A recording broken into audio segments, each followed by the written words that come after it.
Well, the interesting thing for our perspective is we respond to customer demand. So as we are at the early stage, the demand really isn't there, but we see it coming. All the models tell us it's coming. And we want to make sure that we're the enabler and not the barrier.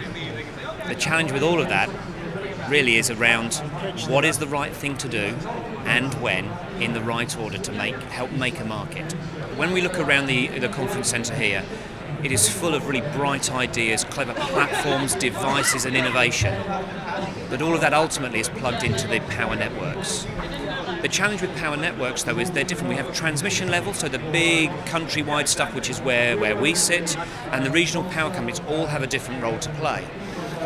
So we might see challenges at street level in certain areas, but that's not universal. We might see challenges in really remote areas, but it's not universal. There is not a one-size-fits-all for networks.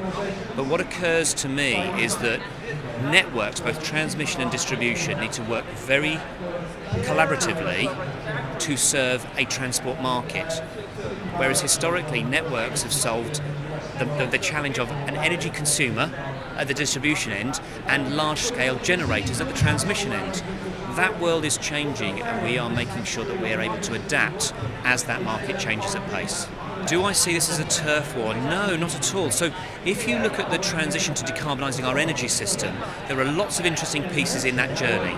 So we've gone from a system that was large thermal plants. We've seen hundreds of hours recently where there's been no coal on the system, the first time since the Industrial Revolution.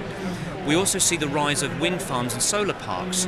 So we end up with periods of time where the bulk of the energy created and consumed in the UK is done in a green way. So what's happened between 2016, 2017, 2018 is we've gone from energy, the manufacture of electricity being the dirtiest thing we do. We've made that cleaner. The market has made that cleaner through lots of collaboration and understanding the change in the market dynamics. What we're actually seeing now is moving people. Transport is now the dirtiest thing we do. Not that we're doing more of it dirty, but the dirtiest thing has got cleaner. So it's now the lowest hanging fruit, or the biggest thing to shift. So this is really a national opportunity on a global scale to do our bit towards climate change.